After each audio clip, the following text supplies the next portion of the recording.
Hey guys, welcome to my YouTube channel.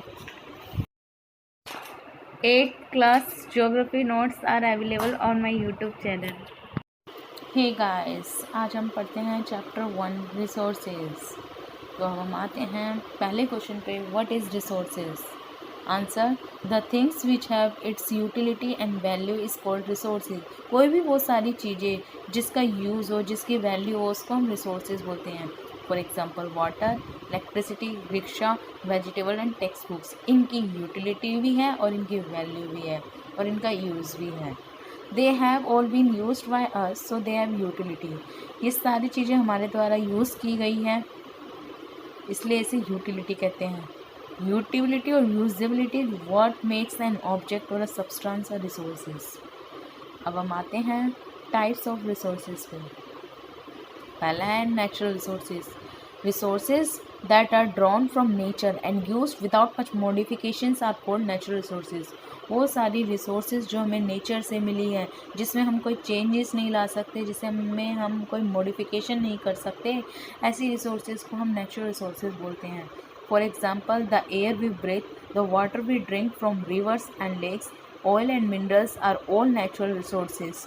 Air ये भी हमें नेचर से मिली है, वाटर ये भी हमें नेचर से मिला है, river, lakes, oil, minerals, these all we get from natures. Many of these resources are free gifts of nature and can be used directly. अब हम आते हैं, natural resources are classified into different groups. Actual resources, these resources are those resources whose quantity is known. ये resources वो resources है जिसकी quantity हमें पता है। These resources are being used in present. इस रिसोर्सेज का यूज़ प्रेजेंट में हो रहा है।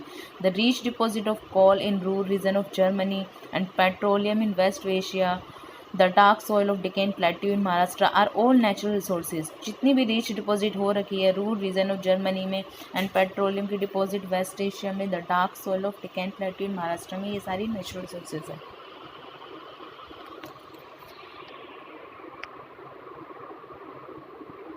अब हम आते हैं पोटेंशियल रिसोर्सेज पे।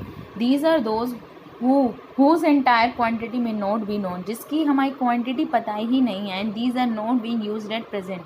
इसका यूज़ प्रेजेंट में नहीं हो रहा है। These resources are used in the future. इसका यूज़ फ्यूचर के लिए किया जाएगा। For example, uranium found in Ladakh, high speed wind one the potential resources 200 years ago. Today they are an actual resources and wind farms generate energy using windmills like a Netherlands, Narcoil in Tamil Nadu and on a Gujarat coast. Potential resources वो resources होती है जिसका use future में होता है, जैसे कि uranium जो कि लद्दाख में पाया गया है, हाई स्पीड विंड ये एक पोटेंशियल रिसोर्सेज है जो कि हमें 200 years ago हमें मिली है। Today they are an actual resources and wind farm generate energy using windmills like a Netherlands, Narcoil in Tamil Nadu and on a Gujarat coast. अब हम आते हैं अदर रिसोर्सेज पे। अवाइटिक एंड बायोटिक रिसोर्सेज। अवाइटिक रिसोर्सेज ये वो resources हैं जिसकी life नहीं होती है, जैसे कि सॉइल, रॉक्स एंड मिनरल्स। ये नॉन लिविंग ऑर्गेनिजम्स होते हैं, नॉन लिविंग रिसोर्सेज होती है। बायोटिक रिसोर्सेज वो रिसोर्सेज होती है जिसकी लाइफ होती है, for example plants and animals. ये सारे हमारे बायोटिक रिसोर्सेज हैं। रिन्यूएबल रिसोर्सेज वो रिसोर्सेज होते हैं, renewable resources these resources are those resources which get renewed और रिप्लेनिश्ड क्विकली। जो रिन्यू भी हो जाते हैं और रिप्लेनिश्ड भी हो जाते हैं ईजिली से। Some of these are unlimited and not affected by human activity. कुछ रिन्यूएबल रिसोर्सेज जो है अनलिमिटेड होते हैं और वो ह्यूमन एक्टिविटी के द्वारा अफेक्ट नहीं हो रहे हैं, जैसे कि सोलर और विंड एनर्जी ये अनलिमिटेड होते हैं एंड ये ह्यूमन एक्टिविटी के द्वारा कोई अफेक्ट नहीं होता इसमें। कुछ resources can affect their stocks such as water, soil and forest. कुछ रिसोर्सेज होते हैं ये रिन्यूएबल तो हैं लेकिन ये ह्यूमन एक्टिविटी के द्वारा अफेक्ट होते हैं। फॉर एग्जांपल वाटर अगर हम अच्छे से ऑप्टिमम यूटिलाइजेशन नहीं करें वाटर का, अगर हम वेस्टेज ज़्यादा करें तो इसकी स्कार्सिटी हो सकती है। Soil and forest, water seems to be an unlimited renewable resources but shortage हम आते हैं नॉन रिन्यूएबल रिसोर्सेज पे। These are those resources which have limited stock. ये वो रिसोर्सेज है जिसका स्टॉक कम है। Once the stocks are executed it may take thousand of years to be renew और रिप्लेनिश। एक बार अगर स्टॉक्स ख़त्म होता है तो इसको बनने में कई थाउजेंड्स ऑफ ईयर्स लगते हैं।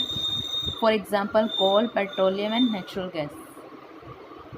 Now ubiquitous resources that are found everywhere like the air we breathe are ubiquitous। वो resources जो हमें वर्ल्ड के हर जगह पाए गए हैं, जैसे कि एयर जो हम ब्रीथ करते हैं, ऐसे resources को हम ubiquitous resources बोलते हैं। Now localized resources which are found only in certain place। जो वो resources जो certain places पे पाए गए हैं उनको लोकलाइज रिसोर्सेज कहते हैं, जैसे कि copper and iron ore. Distribution of natural resources depends upon of physical factors like terrain, climate and altitude. The resources unequal because this factor differ so much over the earth. अब हम बात करते हैं कि नेचुरल रिसोर्सेज को हमने अर्थ पे कैसे डिस्ट्रीब्यूट किया है। इसके फिजिकल फैक्टर को, जैसे कि टेरेन, क्लाइमेट, इसका ऑल्टीट्यूड, ये जो रिसोर्सेज हैं इक्वल नहीं है क्योंकि ये जो फैक्टर हैं डिफ़र है हमारे अर्थ पर। पहला आता है human made resources. These are those resources which has been made by human being such as road, building, machinery, vehicles and technology. Human made resources वो रिसोर्सेज होते हैं जो ह्यूमन के द्वारा बनाए गए हैं, जैसे कि road, building, machinery, vehicles and technology.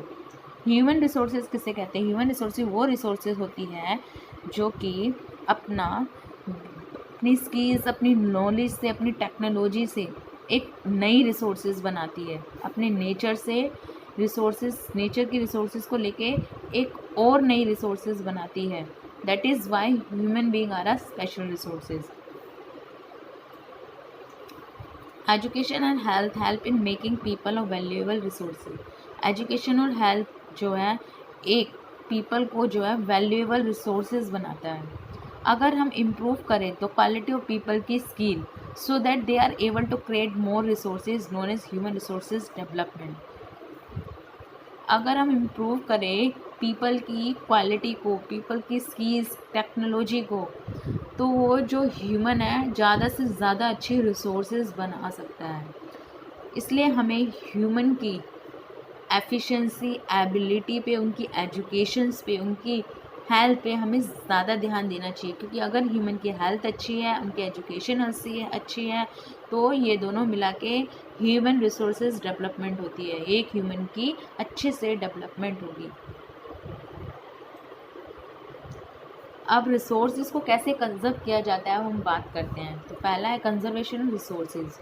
Using resources carefully and giving them time to get renewed is called conservation resources. अगर हम रिसोर्सेज का ऑप्टिमम यूज़ करते हैं, एफिशिएंट एंड इफेक्टिवली यूज़ करते हैं अगर हम किसी भी रिसोर्सेज का, तो हम रिसोर्सेज को कंजर्व करके रख सकते हैं। अब हम बात करते हैं sustainable development. Balancing the need to use resources and also consume them for future is called sustainable development। Sustainable development उस डेवलपमेंट को बोलते हैं अगर हम बैलेंस कर सके आज की नीड को भी और हम फ्यूचर की नीड्स को भी पूरी कर सके, तो ऐसे रिसोर्सेज को हम सस्टेनेबल डेवलपमेंट कहते हैं, जो हमारी मीट करती है present needs and future needs, उसको हम सस्टेनेबल डेवलपमेंट कहते हैं।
If you like my video, then please like, share and subscribe my YouTube channel.